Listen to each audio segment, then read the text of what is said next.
Types of socialization. Socialisation کسے کہتے ہیں؟ سوشلائزیشن کو اردو میں کہتے ہیں معاشرت۔ معاشرت کا کیا مطلب ہے؟ معاشرے میں رہنے کا طریقہ کار یا دوسروں کے ساتھ زندگی گزارنے کا انداز۔ تو سوشلائزیشن ایک ایسا عمل ہے جس میں انسان رویے سیکھتا ہے، جس میں وہ طور طریقے سیکھتا ہے، کن رویوں کو اور کن طور طریقوں کو وہ سیکھتا ہے جس کو ہمارا معاشرہ پسند کرتا ہے۔ تو ہم لوگ سوشلائزیشن جو ہے یہ ایک سلو پروسیس ہے۔ اس میں ایک جو چھوٹا بچہ ہوتا ہے ہم لوگ اس کو ایک ہی وقت میں ساری بات سکھا نہیں سکتے، کیونکہ یہ ہمارے لیے ناممکن ہے۔ اس لیے جو سیکھنے کا عمل ہے وہ سادہ سے شروع ہوتا ہے اور پیچیدہ کی طرف جاتا ہے، یعنی کہ سمپل سے کمپلیکس کی طرف جاتا ہے۔ تو جب سب سے پہلے ہم ایک بچے کی ارلی لائف سٹیج کو دیکھتے ہیں تو اس کی جو لائف ہے بہت سادہ ہوتی ہے، اس کے بعد آہستہ آہستہ سے وہ کمپلیکس ہوتی جاتی ہے۔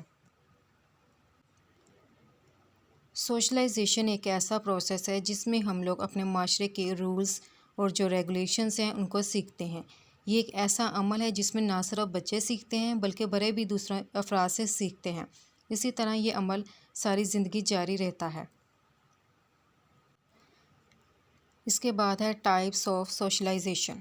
سوشلائزیشن کی 8 ٹائپس ہیں: primary socialization, secondary socialization, developmental socialization, resocialization, organizational socialization, group socialization, gender socialization اور ریشل سوشلائزیشن۔ سب سے پہلی ٹائپ ہے پرائمری سوشلائزیشن۔ پرائمری کا مطلب ہے ابتدائی، یعنی کہ ابتدائی سوشلائزیشن۔ پرائمری سوشلائزیشن فیملی سے سٹارٹ ہوتی ہے۔ جب ایک بچہ پیدا ہوتا ہے تو سب سے پہلے وہ اپنے خاندان والوں کے پاس ہوتا ہے۔ جب آہستہ آہستہ وہ بڑا ہوتا ہے تو وہ دیکھتا ہے کہ اس کے گھر والے لوگ کیا کرتے ہیں۔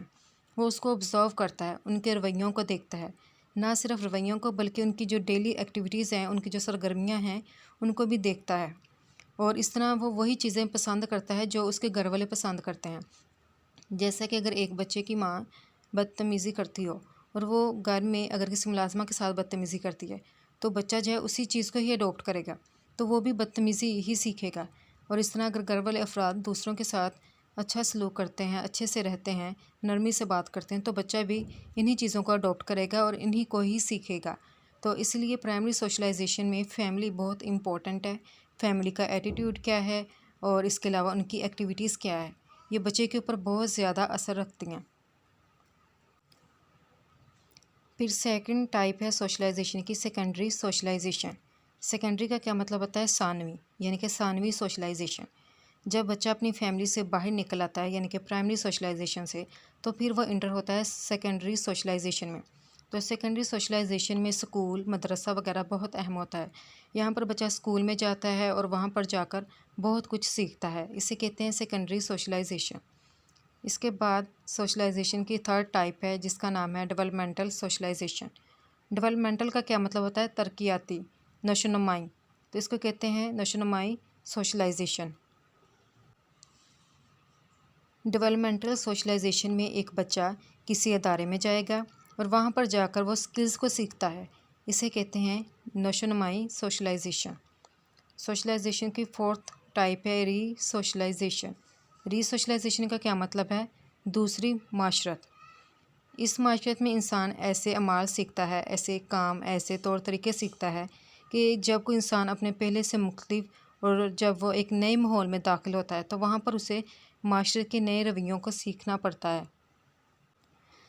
اور اس کی مثال اس طرح سے ہے جیسا کہ اگر ایک انسان ہے وہ فوج کی نوکری کرتا ہے تو وہ اپنے خاندان والوں سے بالکل دور ہوتا ہے، خاندانی ماحول سے بالکل دور ہوتا ہے، اور وہاں پر جا کر فوج کا جو ماحول ہوتا ہے اسے اس ماحول میں جا کر ایڈجسٹ ہونا پڑتا ہے، یعنی کہ ری سوشلائز ہونا پڑتا ہے اس ماحول میں، کیونکہ فیملی کا جو ماحول ہوتا ہے وہ بالکل ڈیفرنٹ ہوتا ہے آپ کی جاب والی ماحول سے۔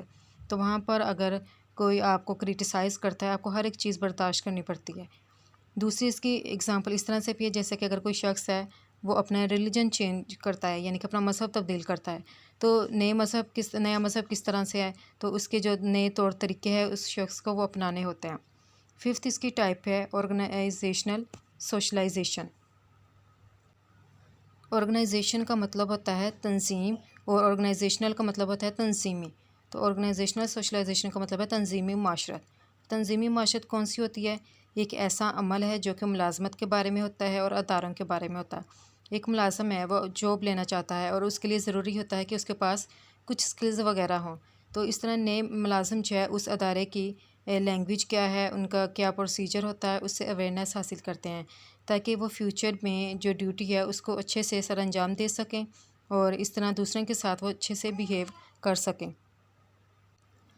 اسی لیے ایک ملازم پہلے سے انفارمیشن حاصل کر لیتا ہے تاکہ جب وہ اس ماحول میں آئے تو اس ماحول کے مطابق ہی خود کو ڈالے اور اس کے جو رولز اینڈ ریگولیشنز ہیں وہ اس کو اپنا لے۔ 6 اس کی ٹائپ ہے گروپ سوشلائزیشن، یعنی کہ گروپ معاشرت۔ گروپ سوشلائزیشن کا کیا مطلب ہے؟ جیسے کہ اکثر لوگ کہتے ہیں کہ اگر آپ نے کسی انسان کو یہ چیک کرنا ہو کہ وہ کس طرح کا انسان ہے تو آپ لوگ یہ دیکھیں کہ وہ کس قسم کے لوگوں کے ساتھ اٹھتا بیٹھتا ہے، یعنی کہ اس کے ساتھی کون ہیں، اس کے دوست کس طرح سے ہیں، کس طرح کے ہیں۔ تو زیادہ تر انسان جو اپنے والدین کے بعد جو زیادہ وقت گزارتا ہے اپنے جو ایج گروپ، اپنے جو ہم عمر کے لوگ ہیں، اپنے جو ساتھی ہیں، دوست ہیں، ان کے ساتھ وہ وقت گزارتا ہے، تو اس کی جو پرسنالٹی ہے، اس کی جو شخصیت ہے، اس کا جو ایٹیٹیوڈ ہے، یعنی کہ اس کا جو رویہ ہے، اس کو جو سب سے زیادہ چیزیں متاثر کرتی ہیں وہ اس کے دوست ہیں، اس کے ساتھی ہیں، کیونکہ انسان اپنے والدین کے بجائے زیادہ وقت اپنے ہم جماعتوں کے ساتھ، اپنے ہم عمر کے لوگوں کے ساتھ گزارتا ہے، اسی لیے ان کا اثر اس کے ساتھ زیادہ پڑتا ہے۔ اب جوان بچوں کی اگر مثال لے لیں تو ایک ہی والدین کے وہ زیر سایہ ہوتے ہیں، اس کے باوجود بھی ان دونوں کی جو شناخت ہوتی ہے وہ بالکل ہی ڈیفرینٹ ہوتی ہے، دونوں کے ایٹیٹیوڈز میں ڈیفرینٹ ہوتا ہے، دونوں کی پرسنالٹی میں ڈیفرینس ہوتا ہے۔ اس کے بعد 7 ٹائپ ہے جینڈر سوشلائزیشن۔ جینڈر کا مطلب کہتا ہے جنس، یعنی کہ فیمیل اور میل۔ تو یہاں پر ہم لوگ دیکھتے ہیں کہ مرد کے کردار میں اور عورت کے کردار میں بالکل فرق ہے۔ مرد کا جو پرسنالٹی ہے اور جو فیمیل کی پرسنالٹی ہے ان میں بھی ڈیفرینس ہے، دونوں کے رویوں میں بھی ڈیفرینس ہے۔ تو جو لڑکے ہیں وہ لڑکا بننا سیکھتے ہیں اور جو لڑکیاں ہیں وہ لڑکیوں کی طرح بننا سیکھتی ہیں۔ یہ نہیں کہ لڑکے جو ہے وہ لڑکیوں والا ماحول اڈاپٹ کر لیں، کیونکہ لڑکے ہیں تو وہ لڑکوں کی جو سوسائٹی ہوگی اسی طرح سے معاشرے میں رہنا سیکھیں گے اور لڑکیاں لڑکیوں کی طرح رہنا سیکھیں گی۔ اس کے بعد سوشلائزیشن کی ایک ٹائپ ہے ریشل سوشلائزیشن، جس کا مطلب ہے نسلی معاشرت۔ اب ایک بچہ ہے وہ جس نسل میں یا گروپ میں رہتا ہے وہ وہاں کے گروپ کے رویے، ان کے کردار سیکھنے کی کوشش کرتا ہے تاکہ وہ اسی گروپ کا فرد کہلائے۔ آج کل کے معاشرے میں ہم لوگ دیکھتے ہیں کہ جو والدین ہیں ان کی جو عادات ہیں اور ان کے جو اعمال ہیں وہ بچوں کے اوپر بہت زیادہ اثر انداز رکھتے ہیں، ان کے وراثتی ماحول سے بہت زیادہ ان کو واقفیت دیتے ہیں۔ جیسے کہ کچھ والدین یہ سمجھتے ہیں کہ جو دوسری نسل کے لوگ ہیں وہ زیادہ قابل اعتماد نہیں ہیں، تو اس لیے وہ اپنے بچوں کو دوسری نسل کے بچوں سے مختلف بنانے کی کوشش کرتے ہیں تاکہ ان کے بچے منفرد لگیں۔ اس کے علاوہ بچوں کو جو ہے مساوات پسندی جو ہے وہ سکھائی جاتی ہے، یعنی کہ برابری کی معاشرت سکھائی جاتی ہے، اور ان کو یہ سکھایا جاتا ہے کہ سب لوگ برابر ہیں اور انسانیت کے قانون کے مطابق کہ سب کے ساتھ جو ہے ایکول ٹریٹ کرنا چاہیے، یعنی کہ یکساں جو ہے ان کے ساتھ سلوک کرنا چاہیے۔ تو ہر ایک والدین جو ہے وہ اپنے بچوں کو مختلف طریقے سے سکھانے کی کوشش کرتا ہے۔